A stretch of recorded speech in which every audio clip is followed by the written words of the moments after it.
ընդունել։ Սա առաջինը։ Երկրորդը շատ խոսվեց Հայաստանի Հանրապետությունում այսօր տնտեսության իրական վիճակի մասին, որը որ իրականության հետ ոչ մի կապ չունի։ Հայաստանի տնտեսությունը դինամիկ զարգանում է։ Նախ առաջինը պետք է նայել այլ տվյալներ։ Առաջինը մենք պետք է հասկանանք արտահանումը ինչ կառուցվածք ունի։ Եվ ես համաձայն եմ, որ պետք է Հայաստանի Հանրապետությունում գնացող պղնձի խտանյութը պետք է շատ քիչ տոկոս կազմի մեր համախառն ներքին արդյունքի մեջ։ Եվ մենք պետք է դիվերսիֆիկացնենք ցանկացած միկրովոլորտ պետք է ծնվի Հայաստանում եւ դա պետք է հարկեր վճարի։ Այսօր երբ որ մենք կառուցվածքը նայում ենք արտահանման եւ ներմուծման, շատ հետաքրքիր կառուցվածք կա ներմուծման առումով։ Մինչև 800 միլիոնի սարքավորումներ է գալիս Հայաստանի Հանրապետություն։ Այդ 800 միլիոնի սարքավորումը դրանք հավելյալ արժեք ստեղծող սարքավորումներ են, դրանք գալիս են, որպեսզի այս կամ այն ոլորտում, այս կամ այն արտադրությունը տան, եւ այդ արտադրությունը պետք է արտահանվի կամ ներքին կարիքների համար, կամ պետք է փոխարինի ներմուծվող այս կամ այն ապրանքին։ Շատ լուրջ աշխատանք ունեք մաքսային եւ հարկային հատվածում։ Ինչու՞։ Որովհետեւ միշտ մենք սիրել ենք օտարի ինչ-որ գործողությունները օտարին լսել, բայց մի կարևոր բան կա։ Մենք ոչ մի պրոտեկցիոն գործիք չենք օգտագործում մեր ներքին արտադրողին պաշտպանելու համար, բայց շատ երկրներ ունեն պրոտեկցիոն գործիքներ, իհարկե համաշխարհային առևտրի կազմակերպությունը հատուկ նորմեր է սահմանում, բայց դուք պետք է ոնց որ որոշակի այդ նորմերից խուսափող այլ կարգի օրենքների միջոցով կարողանաք պրոտեկցիոն քաղաքականություն վարել, որպեսզի մեր արտադրողները կարողանան առավել մրցունակ լինել։ Սա այս հատվածի մասին էր, որ ես շատ կուզենայի ասել։ Հիմա անցնենք, ասում եք պարտքը, ինչ պարտք, կամ երբ որ ասում ենք,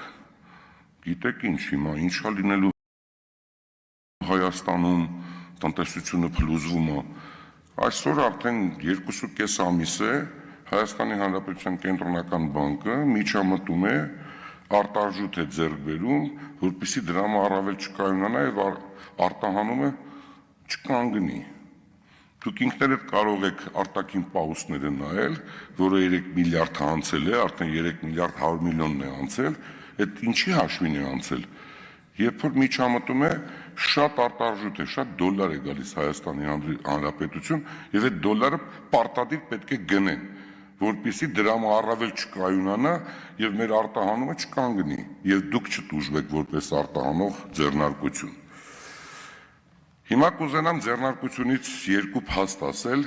Ես խնդրում եմ, դուք բոլորդ մեր բարեկամներն ու ընկերներն եք, բայց պետք է բոլորս իրար ճիշտ հասկանանք։ Ես էլ եմ իմ կյանքում շատ սխալվել, ցանկացած մարդ սխալվում է,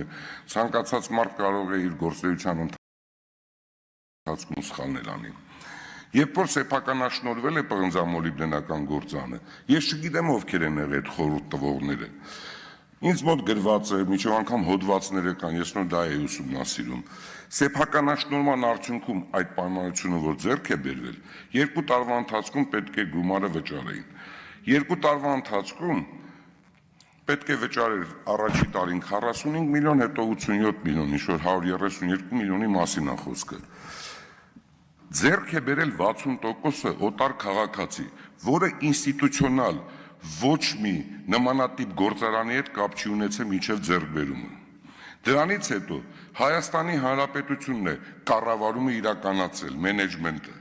մեր քաղաքացիները, նրանց ջանքերով է դա զարգացել եւ տվել եկամուտներ։ Այդ պարոնը կամ այդ կազմակերպությունը Հայաստանից, չգիտեմ, դուք կարող եք ինձ օգնել, դա իմ կարծիքով, այսպես ասեմ, որ 500 միլիոն դոլարից ավել գումար է տարել։ Ես ուզում եմ հասկանամ, իսկ չէին կարող այդ կառավարիչները այդ 500 միլիոնի տերը դառնային, թե պետք է անպայման օտարը լիներ, որը ինստիտուցիոնալ կառույց չի ունեցել,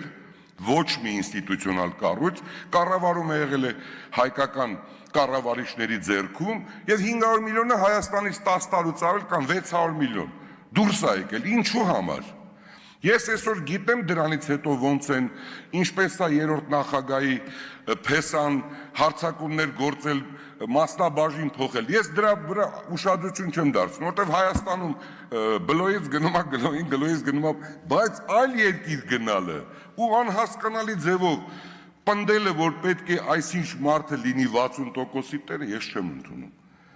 Հայաստանում էլի այդ գումարը կդրվի, ինչ-որ կներդրվի, ինչ-որ շենք կկառուցվի։ Եվ դրանից հետո ուսումնասիրել եմ, հարց ու փորձ եմ արեցնեմ, արդյոք այդ մարդը մի շենք, շինություն, մի նոր արդյունաբերություն, մի կոոպերացիա, մի հզոր, մի համակարգ, մի նոր տեխնոլոգիա, մի ինովացիոն մի բան բերել է Հայաստան, ոչ չի բերել։ Ներդրել է, ոչ չի ներդրել։ Ներդրում բառն ասեցի։ Ինչ եք ուզում այդ ներդրումներից։ Դուք Հայաստանի Հանրապետությունը պատկերացնում եք, դուք խոշոր գործարանի բաժնետեր եք կամ ձեր եղբայրը կամ ձեր ընտանիքի անդամը։ Հայաստանում, բացի այդ խոշոր ձեռնարկությունից եւ մի քանի այլ ձեռնարկություններից, որոնք որ արդեն սեփականատեր ունեն, այսօր 150 միլիոն դոլար որտեղ կարող եք իրացնել, ներդրում կատարել եւ դա մրցունակ լինի, վնասով դուրս չգա։ Շատ բարդ է։ Այդ 2.6 միլիարդ եվրոն որ տվել են, Ես միջով անգամ մտածում եմ, մենք 5 տարում կարող ենք դա իրացնել, թե ոչ։ Այդ ինչ ծրագրեր, այդ ինչ նախագծեր պետք է լինի, որ մենք կարողանանք 5 տարում իրացնել։ Դուք մոռանում եք, որ Հայաստանում 3 միլիոն բնակչություն կա։ Այդ ինչ պետք է անենք մենք, որ այդ գումարները կարողանանք արդյունավետ իրացնել, արդյունաբերություն ստեղծել, տենց կարճ ժամանակահատվածում, դա դառնա մրցունակ, դա սկսի արտահանում կատարել, այդ գումարները գա Հայաստանի բյուջե։ Դինամիկ զարգանում է Հայաստանը, գյուղատնտեսությունը ֆանտաստիկ ձևով զարգանում է, ինստիտուցիոնալ ջերմոցները զարգանում են, մարդիկ հասկացել են, կարողանում են եկամուտ ունենալ, հավասար պայմանները ունի բանաձև,